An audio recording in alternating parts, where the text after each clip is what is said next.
মনে মনে ভাবিস না মনের মতো কয়দিন ঘুরে ফিরে মরে যাব, কোনো হিসাব দেওয়া লাগবে না। হাসরের ময়দানে আসামির কাঠগড়ায় দাঁড়াইয়া জবাব দিতে হবে, বান্দা আল্লাহর দেয়া নিয়ামতের হাতটা কোন কাজে ব্যবহার করেছো? আমার আল্লাহ হাত অনর্থক দেন নাই, দুটো চোখ দিয়েছেন আল্লাহ বিনা কারণে দেন নাই, দুটো কান দিয়েছেন বিনা কারণে না, অন্তর দিয়েছেন বিনা কারণে না। কিয়ামতের দিন হাত যে ডিউটি করার জন্য আল্লাহ দিয়েছিলেন সে ডিউটি পালন করছো কিনা জবাব দিতে হবে। সুম্মা লাতুসআলুন্না ইয়াওমাইযিন আনিন নাঈম। আমার আল্লাহর নিয়ামতের জবাব দিতে হবে, পালানোর উপায় নাই। পয়গম্বরের সাহাবী ওমর ফারুক রাদিয়াল্লাহু তাআলা আনহু 10টা বছর অর্ধ দুনিয়া শাসন করেছিলেন। বাংলাদেশের মতো একটা ভূখণ্ড নয়, অর্ধেক দুনিয়া শাসন করেছিলেন খেজুর পাতার বিছানায় বসে। কেসে ওমর অর্ধ দুনিয়ার রাষ্ট্র পরিচালক, একা একা হাঁটেন, কোনো বডিগার্ড নাই, কোনো সিকিউরিটি গার্ড নাই। দুশ্মনেরা কয় এত বড় একজন বাহাদুর, কোনো বডিগার্ড নাই, তারে মারা তো অনেক সহজ। ওমরকে মারার জন্য দুশ্মন পেছনে লেগে গেল, গোয়েন্দা কখন ওমরকে নির্জনে পাও বলবা হত্যা করার জন্য লোক রেডি। হঠাৎ আওয়াজ আসলো, চেটিয়াল ময়দানে ওমর আরামে ঘুমায়, একা একা কেউ নাই। এবার জল্লাদ তরবারি নিয়ে আগায় ওমরের মারার জন্য। আল্লাহ বলেন আমি আল্লাহ যা চাই তাই হবে, বান্দা চাইলে কিছুই হবে না। আল্লাহ চাইলে সব সম্ভব, আমার আল্লাহ যদি না চায় বান্দা চাইলেও কোনো লাভ হবে না। বান্দা চেয়েছে ইব্রাহিম নামের বান্দা দুনিয়াতে আসবে না, আল্লাহ চাইছেন আসবেই। নমরুদের মতো বেঈমান ফিরায় রাখতে পারে নাই। ফেরাউন নামের বান্দা চাইলো মুসা নামের বান্দা আসবে না, আল্লাহ চাইলেন তোর নাকের ডগায় আসবে, তোর ঘরে লালন পালন করাইয়া তোর টাকা দিয়ে আমি বড় বানাবো। ওই মুসার হাতের চর তোর গালের মধ্যে লাগাইয়া তোরে টেস্ট করাবো। আল্লাহ চাইছেন হইছে, ফেরাউন চাইছে হয় নাই। ভারতের জমিনের ভেতরে ব্রিটিশ বেঈমানেরা চেয়েছিল কোরআনের আওয়াজ বন্ধ হয়ে যাবে, কোরআনের আলো ভারতের জমিনের মধ্যে থাকবে না, মাদ্রাসায় তালা লাগাও। মাদ্রাসা তালা লাগায় দিল, নামাজের মসজিদ বন্ধ করে দিল, আজান বন্ধ করে দিল। একজন আর দুজন না 14,000 আলেম ফাঁসির মঞ্চে গাছের সাথে সাথে ঝুলায়া রাখলো রাস্তায় রাস্তায়। আল্লাহ কয় জিবরাইল সাক্ষী থাক, আমি আল্লাহ চাইবো যা তাই হবে, বেঈমান চাইলে হবে না। ব্রিটিশ বেঈমানেরা চায় ভারতের জমিনে কোরআনের আওয়াজ চলবে না, আর আমি আল্লাহ চাই সারা দুনিয়ার ভেতরে কোরআনের যত আলো জ্বলবে, ওই সারা দুনিয়ার কোরআনের আলো জ্বালানোর পাওয়ার হাউস হবে দেওবন্দ ভারতের জমিন। জমিনের এমন একটা জায়গা নাই যেখানে দেওবন্দের বাতি জ্বলে না।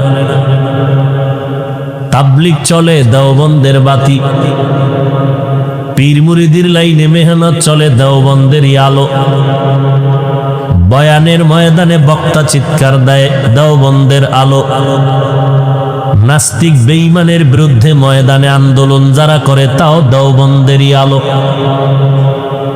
এই দেওবন্দের আলো নিভাইয়া দেওয়ার জন্য একদল ইসলামের ব্যানারওয়ালারা পাগল হয়ে গেছে, দেওবন্দের আলো যদি জ্বলে আমগো ধান্দাবাজি চলবে না, ইসলামের ব্যানার লাগাইয়া আমরা যে ধান্দা করতে চাই তা চলবে না। এই জন্য ইসলামের ব্যানারওয়ালা বাতিলেরা, ধান্দাবাজেরা দেওবন্দীদের পছন্দ করে না। কারণ দেখে দেওবন্দীদের মধ্যে সব আছে, জিহাদ আছে, দাওয়াত আছে, তালিম আছে, তাবলীগ আছে, সব আছে। আমি তো বলি 10টা বছর ও বাঙালি জাতি অপেক্ষায় থাকো, 10 বছর ইনশাআল্লাহ। আমার মনে হয় সেদিন বেশি দূরে না। 10 বছর গুনে গুনে রাখ, বাংলাদেশের প্রত্যেকটা গ্রামে গ্রামে এক একটা কওমি মাদ্রাসা হবে। কেন হবে? ধান্দাবাজদের বিরোধিতার কারণে হবে। আল্লাহর নবী বললেন,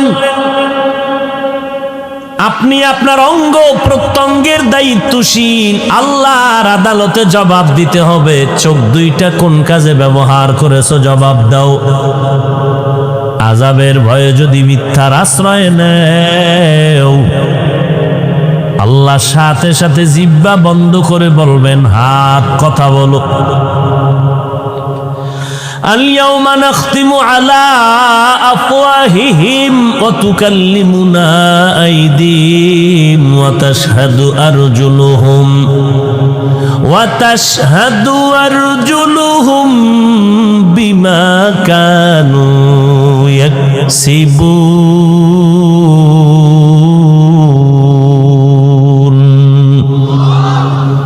দস্তগোয়াদ মঞ্চুনি দুজদি দাম লব্বগোয়াদ মঞ্চুনি বুসি দাম চশমগোয়াদ চিদাম গমজা হারাম গোশগোয়াদ চিদাম সমরুল কালাম। আল্লাহ তাআলা বলেন, হাসরের ময়দানে আমি জিহ্বাটারে বন্ধ করে হাতকে বলবো কথা বল। এই হাত, তোরে যেই ডিউটি করার জন্য বানাইছি ডিউটি করছিনি, হাত বলবে করে নাই। হাতের দ্বারা মা বাবার খেদমত করবে করে নাই, আলেমের খেদমত করবে করে নাই, নেক আমল করবে করে নাই। এত বড় বেঈমান, বাহাদুরি আর মাস্তানি ভাব নিয়া বান্দা ডান হাতে বিড়ি টেনেছে, বাম হাতে চা টেনেছে। চা ভদ্রলোক আছে না? ও বেহায়া, ও গাদ্দার, বাম হাতে চা ডান হাতে বিড়ি ঘুরাইলে সমস্যাটা কি? নবীজির সুন্নাত, হুজুর গো একটু মন খুশি হবে, হুজুরদের মন খুশি করা যাবে না। এই বাহাদুরি তো যত বড় বাহাদুর দাবি করো, নমরুদের মতো বাহাদুর হতে পারবা? ফেরাউনের মতো বাহাদুর হতে পারবে? সে নমরুদ্দার কি হালা। কোটি টাকার মালিক দেখো অভাব হয় না দূর, গরিব ঘুমায় আরাম করে মনটা বাহাদুর। ফেরাউনের লাশটা দেখো মিশর জাদু ঘরে, খায় না মাটি পোকা মাছি সবাই ঘৃণা করে। হৃদয়ে থাকি বেজার নম্রতা সাদা, রহমত আসিবে সে তা প্রভুর ওয়াদা। বড়র বাড়াই থাকলে দিলে রহমত আসবে না, নিজেকে নিজে ছোট মনে করিও সাদা।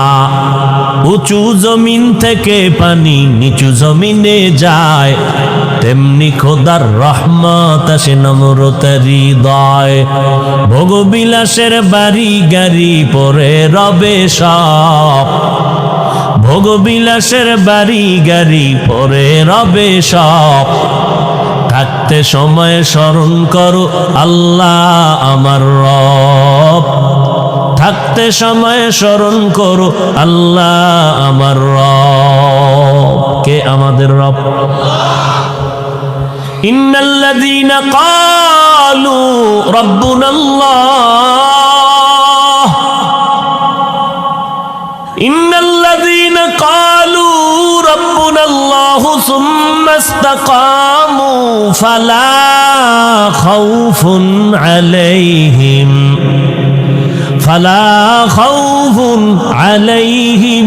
ولا هم يحزنون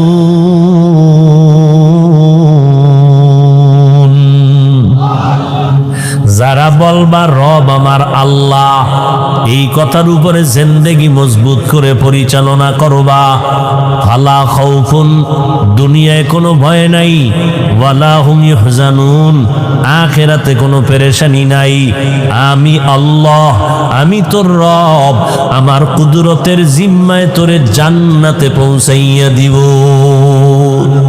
কাদের কুদরত দারি বরকামাল, আন্তা রব্বি আন্তা হাসবি জুল জালাল, তুহি কাদের জলিলুল্লাহ জাহাদার, বহর হালে তুহি মেরা নেগাহদার। আল্লাহর আদালতে দাঁড়ায় সব হিসাব দিতে হবে।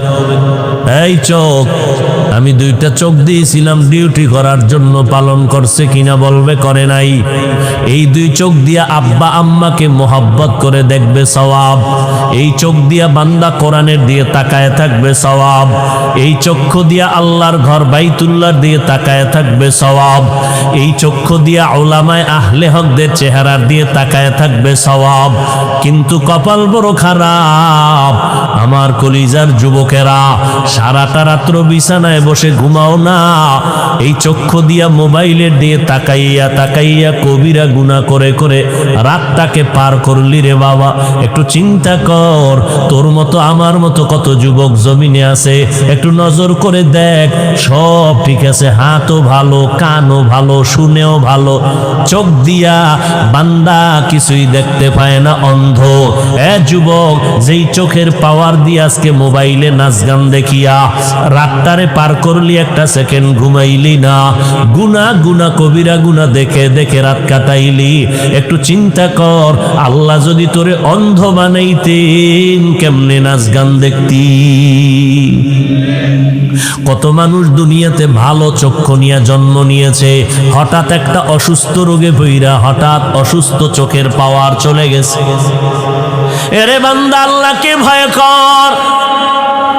কয়দিন আর যৌবনের বাহাদুরি করবির যুবক,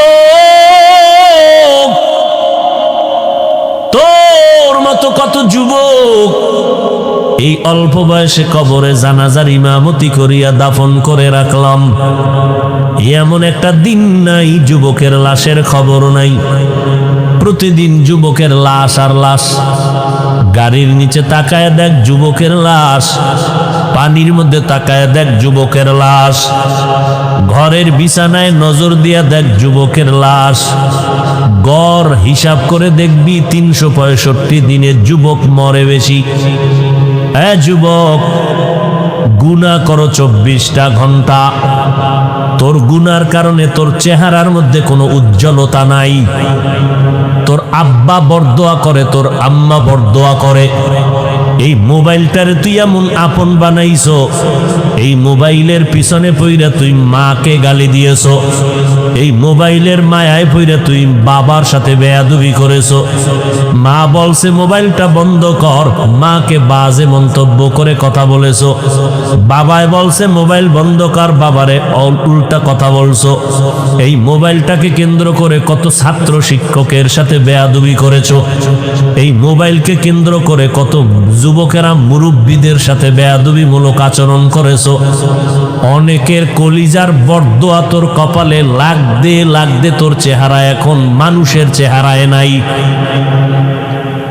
আয়নার সামনে তাকায় দেখ, তোর চেহারার মধ্যে থাকবে নূর, অথচ তোর চেহারার দিকে তাকাইলে কোনো মায়া লাগে না, তোর চেহারায় কোনো উজ্জ্বলতা নাই। কই গুনাহ করে করে চেহারাটা নষ্ট করেছ রে যুবক।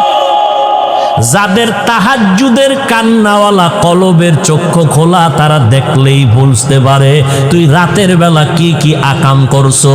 যাদের কলবের চক্ষু খোলা, তারা দেখলেই বুঝে ফেলবে তোর কপালে দেখা যায় গুনাহ, তোর কপালে দেখা যায় তুই রাতে কি কি গুনাহ করছো। যাদের কলবের চোখ খোলা, তারা দেখলেই চিনে ফেলে তুই কত অন্যায় করে রাত পার করছো। আয়নার সামনে তাকায় দেখ, তুই ক্রিম দিবি কেন? এই নিমক হারাম। তুই পাউডার দিবি কেন? আমার আল্লাহ নিজের কুদরতের হাতে তোর চেহারা বানায় দিছে, তোর কোনো মেডিসিন দেওয়া লাগবে না। 40 বছর পর্যন্ত তোর চেহারা আকর্ষণ নষ্ট হবে না। এটা পরীক্ষা কর, আমার কথাটা খেয়াল কর। শীত গেল, পুরা বডি ঢেকে ফেলেছো পোশাক দ্বারা, চেহারাটা খোলা, হাত মোজা পা মোজা লাগানো, যত ধুলা বালু সব চেহারায়, বডির মধ্যে লাগে না কেন? পোশাক দিয়ে আবৃত করা। যত বৃষ্টি, যত রৌদ্র, যত সব ঠান্ডা চেহারায় লাগছে, ধুলা ভালু ময়লা সব। এবার গোসলখানায় ঢুকিয়ে তুই পোশাক খুলবি, দেখবি ফুল বডিতে সাবান না দিলে তোর বডি পরিচ্ছন্ন হবে না। আর যেই চেহারায় সব ধুলাবালু লাগছে, কিচ্ছু লাগবে না, হালকা পানি মার, ফুল বডির থেকে চেহারা পরিচ্ছন্ন। এই চেহারা তোর বাবায় বানায় নেই, চেহারাটা আমার আল্লাহ কুদরতের হাত দ্বারা বানাইছেন। আর সেই চেহারা তুই নষ্ট করতেছো বেগানার চেহারা দেখে। কবিরা গুনাহ করে, মায়ের বরদোয়া নিয়ে তুই বেঁচে আছো। তোর মতো নির্লজ্জ আর কে হতে পারে? তোর উপরে মায়ের অভিশাপ, তোর উপরে বাবার অভিশাপ, তোর উপরে আলেমদের অভিশাপ, শিক্ষকের অভিশাপ, যে কারণে তোর চেহারায় কোনো লাবণ্যতা নেই, কোনো উজ্জ্বলতা নাই। মোনাজাত দাও, কোনো কান্না নেই। তোর জুতা দিয়ে বাইরে এলেও কান্না আসে না, অথচ তোর মতো যুবক ডানে বামে বহু মোনাজাতে কাঁদে। ওর পাও দোয়া পানি পান কর, খালি ফেটে 3 বার। যে আমি এত বেহায়া বেলাজা নির্লজ্জ কেন যে আমার পাশের যুবকটা কাঁদে, আমার চোখে পানি নেই কেন? আমার কপালে কার অভিশাপ লাগলো? মা আমাকে বরদোয়া দিছে মনে হয়, ওই যে মোবাইলের কারণে মায়েরে গালি দিছি। মা তখন নিঃশ্বাস ফেলেছে, কষ্ট পাইয়া, ওই নিঃশ্বাস তোর কপালে লাগছে অভিশাপ হইয়া। তওবা করবি না? মরার আগে মরবি, লিখে রাখ। তুই মরার আগে বিছনায় পস্তে পস্তে মরবি, তাড়াতাড়ি মরবি না, তোর কিডনি যাবে। আল্লাহ তোকে ধুকে ধুকে মারবে বিছনায় শোয়াইয়া, আজরাইল পাঠাইবে বহু পরে, লিখে রাখ। আমি তোমাকে বলি না মাদ্রাসায় আসো, আমি তোমাকে একবারও বলি না আমার মতো টুপিওয়ালা হুজুর হও, একবারও বলি না, বলবো না। কেউ বললে আমি তা অ্যাকসেপ্ট করি না, সমর্থন করি না। আমি বলবো তুমি যেখানে আসো সেখানে থাকো, স্কুলে পড়ো পড়ো, কলেজে আসো থাকো, ভার্সিটিতে পড়ো, ডাক্তার হতে চাও হতেই হবে, ইঞ্জিনিয়ার হতে চাও অবশ্যই ইঞ্জিনিয়ার হতে হবে, প্রফেসর হবা হও, ওই লাইনটা ছাড়বা না। তবে বেয়াদব হইও না, তোমার আচরণে যেন কোনো মা কষ্ট না পায়, তোমার ব্যবহারে যেন কোনো ছাত্র ছাত্রী কষ্ট না পায়, তোমার ব্যবহারে যেন কোনো আলেম কষ্ট না পায়, তোমার ব্যবহারে যেন এলাকার কোনো মুরব্বী কষ্ট না পায়। বরদোয়া হাত উঁচু করে করতে হয় না, তোমার ব্যবহারে কষ্ট আসছে অন্তরে, আহ বলছে, এটাই তোর জিন্দেগি বরবাদ করার জন্য একটি শব্দ। কিছু মনে হয় না তো যে এত আকাম করি আল্লাহ তো ধরে না? তো মোটামুটি ভালোই আছি, খুব বাহাদুরি বাপ, এই জন্য করতেই আছো, অন্যায় করতেই আছো, আল্লাহ তো ধরবে একটু। তোমার আমার মতো কি অধৈর্য আমার আল্লাহ? তাহলে তো